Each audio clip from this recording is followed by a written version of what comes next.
Baik, perkenalkan nama saya Lambra Agnes Turni, NPM 037, dosen pengampu Ibu Helmawati, Fakultas Ekonomi dan Bisnis. Di sini saya akan menjelaskan tentang ruang lingkup makroekonomi. Ruang lingkup makroekonomi jelaslah sangat berbeda apabila dibandingkan dengan mikroekonomi. Perbedaannya terlihat pada jenis analisis yang dibuat. Pada umumnya, analisis makroekonomi lebih luas dibandingkan mikroekonomi. Apabila dalam mikroekonomi yang dibahas hanyalah perilaku konsumen dalam lingkup kecil, beda halnya dengan makroekonomi yang menganalisis perilaku konsumen secara global.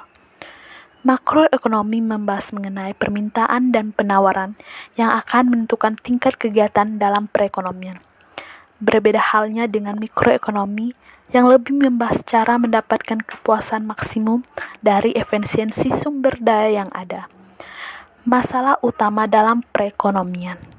Kita memiliki beberapa masalah makroekonomi yang hampir semua negara mengalaminya. Permasalahan pertama adalah masalah pertumbuhan ekonomi. Hampir di semua negara terjadi fluktuasi atau pertumbuhan ekonomi yang beragam. Ada yang membaik, bahkan ada pula yang malah semakin memburuk. Masalah ini harus ditangani dengan serius, supaya negara yang mengalami pertumbuhan ekonomi yang lambat cenderung menurun dan bisa menjadi stabil kembali. Masalah kedua, di mana dihadapi adalah ketidakstabilan ekonomi baik di Indonesia maupun di dunia. Indonesia selalu mengalami ketidakstabilan ekonomi yang menyebabkan tukar rupiah terus menurun. Hal tersebut berdampak pada perusahaan-perusahaan yang ada di Indonesia. Apabila hal ini terus terjadi, maka akan menyebabkan krisis ekonomi, seperti yang terjadi pada tahun 1998. Oleh karena itu, dibutuhkan tindakan-tindakan nyata dari para pelaku ekonomi untuk menyelesaikan masalah ini. Masalah ketiga adalah masalah pengangguran. Masalah pengangguran ini adalah masalah di mana seseorang yang tergolong dalam angkatan kerja dan sedang mencari pekerjaan, tetapi belum ada pekerjaan yang dia dapatkan.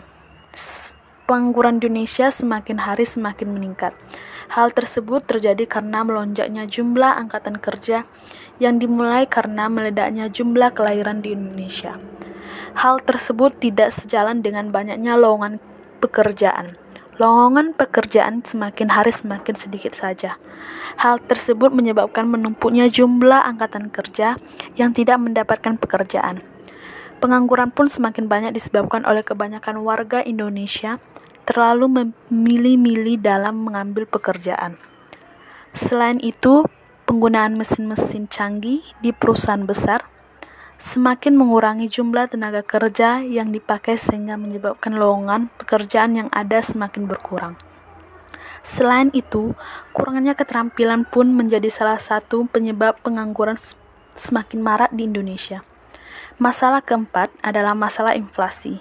Inflasi adalah keadaan di mana jumlah uang yang beredar melebihi jumlah barang dan jasa yang dipasarkan atau tersedia. Hal tersebut menyebabkan harga barang dan jasa yang ditawarkan menjadi semakin meningkat. Inflasi terbagi atas 3 tingkat, yaitu inflasi rendah, moderat, dan serius. Inflasi rendah berkisar antara 2 hingga 3%. Moderat berkisar antara 4-10%. Dia termasuk inflasi serius adalah apabila inflasi terjadi lebih dari angka 11%. Inflasi terjadi lebih dari angka 11% itu menyebabkan para pekerja menginginkan kenaikan upah, kenaikan harga barang, impor, penambahan penawaran uang yang tidak sejalan dengan penambahan barang dan jasa, dan kekacauan politik yang ada. Masalah kelima, defisit dalam neraca pembayaran. Neraca pembayaran adalah pembukuan yang berisi tentang pembayaran dan penerimaan dari dalam negara maupun di luar negara. Pembayaran meliputi pembayaran impor, barang, dan jasa, pembayaran modal ke luar negeri. Sedangkan penerimaan meliputi penerimaan ekspor, dan aliran masuk penanaman modal asing di Indonesia. Defisit dalam neraca menyebabkan efek buruk terhadap Indonesia. Contohnya, apabila terjadi defisit dikarenakan impor yang melebihi batas, akan menyebabkan para pengusaha dalam negeri menjadi berkurang. Pembelinya dikarenakan para pembeli menjadi beralih ke barang impor. Alat pengamat prestasi kegiatan ekonomi. 1. Pendapatan nasional, pertumbuhan ekonomi dan pendapatan per kapita. 2. Penggunaan tenaga kerja dan pengangguran. 3. Tingkat perubahan harga-harga dan neraca pembayaran. 4. Kedudukan neraca perdagangan dan neraca pembayaran. 5. Kestabilan nilai mata uang domestik. Ada juga tujuan dari kebijakan makroekonomi. 1. Menstabilkan kegiatan ekonomi. Kestabilan ekonomi bisa terlihat dari apabila penggunaan tenaga kerja tinggi, harga-harga tidak mengalami perubahan yang signifikan dan ekspor dan impornya seimbang. 2. Mencapai tingkat penggunaan tenaga kerja atau kesempatan kerja penuh tanpa inflasi. 3. Menghindari masalah inflasi. 4. Menciptakan pertumbuhan ekonomi yang teguh. 5. Mewujudkan kekukuhan neraca pembayaran dan kurs valuta asing. Di sini juga dijelaskan tentang bentuk-bentuk kebijakan makroekonomi, yaitu kebijakan fiskal.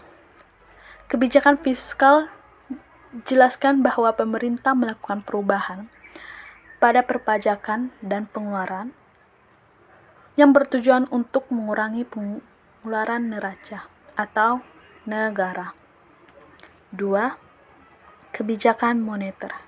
Kebijakan moneter menjelaskan tentang pemerintah mengupayakan pengurangan pengeluaran negara dengan cara mengubah suku bunga dan penawaran uang yang akan ditangani oleh kebijakan atau bank sentral. 3. Kebijakan penawaran. Kebijakan penawaran ini bertujuan tentang